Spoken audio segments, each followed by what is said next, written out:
नवजोत सिंह सिद्धू जब से कांग्रेस में शामिल हुए हैं, उनका सबसे बड़ा सपना बादल परिवार को तबाह करने का है।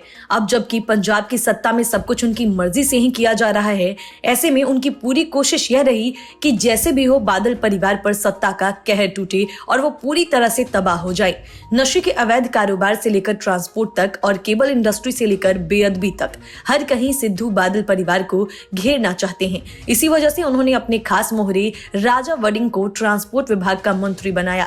राजा वडिंग ने वही सब किया जो सिद्धू चाहते थे, लेकिन मामला कोर्ट में पहुंचा तो सिद्धू का मोहरा आसानी से पिट गया और सिद्धू बादल परिवार का कोई नुकसान नहीं कर सके।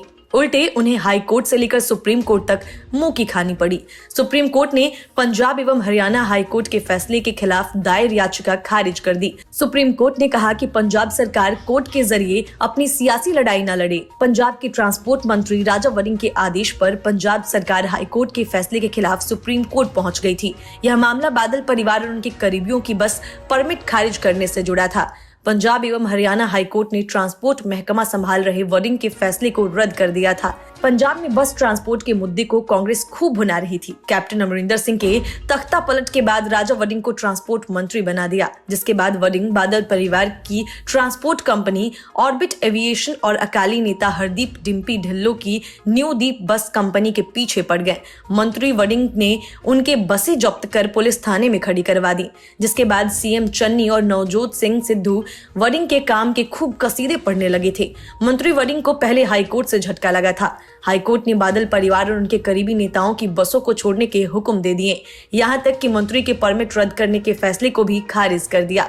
बादल परिवार और अकाली नेताओं के वकीलों ने तर्क दिया था कि उन्होंने टैक्स चुका दिया, इसके बावजूद उनके परमिट खारिज किए गए, जिसके बाद मंत्री वडिंग ने state transport commissioner Amarpal Singh Gill को हटाकर खुन्नस भी निकाली थी। हालांकि कानूनी रूप से वह हाईकोर्ट के बाद सुप्रीम कोर्ट में भी नहीं ठहर सके। Bureau report, news of India. किसान आंदोलन के खत्म होने के बाद संयुक्त किसान मोर्चा के नेताओं के झगड़े अब खुलकर सामने आने लगे हैं। यही वजह है कि अब एक नेता दूसरे पर ताबड़तोड़ आरोप लगाने लगे हैं। वजह सियासत है। संयुक्त किसान मोर्चा के बड़े नेताओं में से एक रहे योगेंद्र यादव पर आरएसएस का एजेंट होने का आरोप लगा है। पंजाब के किसान नेता राजेंद्र दीप की ओर से ये आरोप लगाए गए हैं। इसके अलावा विधानसभा चुनाव लड़ने को लेकर भी किसान नेताओं में मतभेद खुलकर सामने आ रहे हैं। कई नेता चुनाव लड़ना चाहते हैं तो कई इसके विरोध में हैं। इसको लेकर हालत इतने बिगड़ गए हैं कि संयुक्त किसान मोर्चा के तिनका तिनका होकर बिखरने की आशंका प्रकट की जाने लगी है। चढ़ूनी और बलबीर सिंह राजेवाल चुनाव लड़ने को बेताब हैं, तो जोगिंदर सिंह उग्राहा इसके सख्त खिलाफ। कीर्ति किसान यूनियन के नेता राजेंद्र दीप ने योगेंद्र यादव को आरएसएस का एजेंट बताया है। राजेंद्र दीप ने आरोप लगाया कि योगेंद्र यादव कृषि आंदोलन में आरएसएस के एजेंट थे। संयुक्त किसान मोर्चा का चेहरा बनकर उभरे बलबीर सिंह राजेवाल ने भी एक नेता पर आरएसएस का एजेंट होने के आरोप लगाए हैं। बलबीर सिंह राजेवाल ने जगजीत सिंह दल्लेवाल को किसान नेता में आरएसएस का आदमी बताया। इसके साथ ही राजेवाल ने दावा किया कि दल्लेवाल आरएसएस के भारतीय किसान संघ से जुड़े रहे हैं। विधानसभा चुनाव लड़ने को लेकर भी संयुक्त किसान मोर्चा में शामिल रही पंजाब की 32 जत्थेबंदियों में फूट साफ दिख रही है। 32 में से 22 जत्थेबंदियों ने विधानसभा चुनाव में उतरने के संकेत दिए हैं। संयुक्त किसान मोर्चा के नेता तय नहीं कर पा रहे हैं कि विधानसभा चुनाव के लिए अगली पार्टी बनाई जाए या फिर पहले से मौजूद दलों में ही शामिल हुआ जाए। संयुक्त किसान मोर्चा को बाहर से समर्थन देने वाले किसान नेता जोगिंदर सिंह उग्राहा ने राजनीति में शामिल होने वाले नेताओं का विरोध करने के संकेत दिए हैं। उग्राहा का कहना है कि अगर राजेवाल और चढ़ूनी चुनाव लड़ते हैं तो फिर वो उनका विरोध करेंगे। Bureau report, news of India. Gurnam Singh Chaduni ने अपनी सियासी पारी की शुरुआत कर दी। उन्होंने संयुक्त संघर्ष पार्टी बनाई है और वो पंजाब की सभी सीटों पर चुनाव लड़ेंगे। गुरनाम सिंह चढ़ूनी ने चंडीगढ़ में अपनी पार्टी का ऐलान करते हुए कहा कि अगर उनकी पार्टी सत्ता में आई तो वे अफीम की खेती करवाएंगे, जिससे किसानों को मोटी कमाई होगी। चढ़ूनी ने कहा कि हमारा मकसद अमीर होना नहीं है। भाजपा 5 प्रदेशों में चुनाव जीतती है तो भाजपा बिल वापस लाएगी, ऐसी कोई संभावना नहीं है। फिर वापस लाएगी तो किसान लड़ने के लिए तैयार हैं। पंजाब में हमारा गठबंधन किसी के साथ नहीं है। 117 सीटों पर लड़ने के लिए तैयार हैं। चढ़ूनी ने कहा कि किसान, मजदूर और व्यापारी को एकजुट होना पड़ेगा। पंजाब में नौजवान परेशान हैं। जिन अंग्रेजों को निकाला था, हमारे युवा उन्हीं अंग्रेजों के पास जा रहे हैं। पंजाब के अंदर कारोबार और रोजगार नहीं है। हर संभव प्रयास करेंगे कि पंजाब में हर व्यक्ति को रोजगार मिले। कृषि में बड़े बदलाव की जरूरत है। खेती की विदेशों में डिमांड हो सकती है। पैदा करने से लेकर उपभोक्ता तक का कारोबार किसान के पास होगा। ऐसी खेती की जाएगी जिसके विदेशों में डिमांड हो। अफीम की खेती शुरू करें तो पंजाब उन्नति कर सकता है। अफीम नशा नहीं है, कमाई भी है, इसे हंसी में ना ले। चढ़ूनी ने कहा कि 32 किसान संगठनों में से 9 जत्थेबंदियां अलग हुई हैं। वे न्यूट्रल रहेंगे। उनकी पार्टी का रजिस्टर्ड होना शेष है। चुनाव चिन्ह नहीं मिला। सवाल के जवाब में उन्होंने कहा कि चुनाव केवल राजनीतिक पार्टियां ही लड़ सकती हैं। भाजपा को देश बेचने की छूट दे दो। हम उनको लगाम लगाने के लिए ये कर रहे हैं। हमारी बदकिस्मती है कि देश में गुंडा राज है। पंजाब में 80 लाख वोट किसानों की है।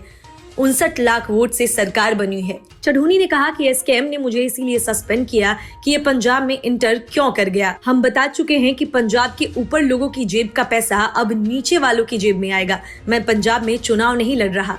शिव कुमार कक्का आरएसएस का प्रधान रहा है। चढ़ूनी ने कहा कि पंजाब में केजरीवाल के 4 मेंबर आए हैं। वे जनता के बीच आ जाते हैं और भूख हड़ताल पर बैठते। Bureau report, news of India. BJP के साथ गठबंधन की बातचीत फाइनल होने के बाद कैप्टन अमरिंदर सिंह अपने पूरे तेवर में हैं। उन्होंने एक तीर से चन्नी और सिद्धू दोनों का शिकार कर लिया। कैप्टन अमरिंदर सिंह ने ट्वीट कर कहा कि पंजाब के मुख्यमंत्री को पूरे दिन भांगड़ा करने के बजाय अपने गृह मंत्री सुखजिंदर सिंह रंधावा को सक्रिय होने की सलाह देनी चाहिए। कैप्टन ने नवजोत सिंह सिद्धू पर भी निशाना साधते हुए ट्विटर के जरिए कहा कि अगर सिद्धू आपकी बात सुनते हैं तो उनसे कहें कि वो अपने बड़े भाई और पाकिस्तान के प्रधानमंत्री इमरान खान से कहें कि पंजाब को परेशान करने की कोशिशें बंद करें। कैप्टन के इस ट्वीट के बाद नवजोत सिंह सिद्धू ने भी पलटवार किया और कहा कि पंजाब मॉडल आपके जैसे खोखले वादों और अनुमानों पर नहीं बल्कि रिसर्च कर बनाया गया है। रेत खनन में 20,000 करोड़ नहीं 2,000 करोड़ की क्षमता है, जबकि शराब में 30,000 करोड़ की संभावना है। उन्होंने कहा कि केवल चुनावों में आने वाला राजनीतिक पर्यटक पंजाब की जमीनी हकीकत को कभी नहीं जान पाएगा। 5 साल में जब आप 5 साल में ड्रग माफिया के सामने झुके रहे, तब मैंने रेत खनन नीति बनाई। खनन माफिया के खिलाफ इसे लागू करने के लिए संघर्ष किया और लोगों के मुद्दों को उठाया। कैप्टन अमरिंदर सिंह ने फिरोजपुर सेक्टर में पाकिस्तानी ड्रोन मिलने के मुद्दे को लेकर भी पंजाब सरकार को निशाने पर लिया। उन्होंने इस मामले को लेकर ट्वीट में लिखा कि मुख्यमंत्री चरणजीत सिंह चन्नी को नवजोत सिंह सिद्धू से बातचीत करनी चाहिए कि वे अपने बड़े भाई इमरान खान से कहें कि पंजाब को परेशान करने की कोशिश बंद करें। कैप्टन ने इस साल सितंबर में कांग्रेस से इस्तीफा दे दिया था। इसके बाद उन्होंने अपनी पार्टी पंजाब लोक कांग्रेस बनाई। पंजाब में 117 विधानसभा सीटों के लिए चुनाव होने हैं। माना जा रहा है कि बीजेपी इनमें से 70 सीटों पर चुनाव लड़ेगी और 35 सीटें कैप्टन अमरिंदर सिंह की पार्टी के लिए छोड़ी जाएंगी। Bureau report, news of India. Punjab में कैप्टन अमरिंदर सिंह ही नहीं बल्कि बीजेपी भी कांग्रेस में बड़ी सेंध लगाने की तैयारी में है। पंजाब के पूर्व मंत्री और दिग्गज विधायक राणा गुरमीत सिंह सोढ़ी बीजेपी में जाने की तैयारी कर चुके हैं। राणा सोढ़ी के कांग्रेस छोड़ने की चर्चा तेज हो गई है। इसी वजह से उन्होंने पार्टी की गतिविधियों से दूरी बना ली है। वो कैंपेन कमेटी से लेकर स्क्रीनिंग कमेटी की किसी हलचल में नजर नहीं आ रहे। वह कांग्रेस छोड़ पंजाब लोक कांग्रेस में कैप्टन अमरिंदर सिंह के साथ जा सकते हैं। उन्हें कैप्टन का करीबी माना जाता है। हालांकि सियासी भविष्य को और मजबूत करने के लिए वह बीजेपी का भी दामन थाम सकते हैं। फिलहाल सभी सवालों पर उन्होंने चुप्पी साध रखी है। जब कांग्रेस ने पंजाब में कैप्टन अमरिंदर सिंह को सीएम की कुर्सी से हटाया तो राणा सोढ़ी भी निशाने पर आ गए। नए सिरे से मंत्रियों के नाम तय हुए तो कैप्टन सरकार में खेल मंत्री रहे सोढ़ी मंत्रिमंडल से बाहर हो गए।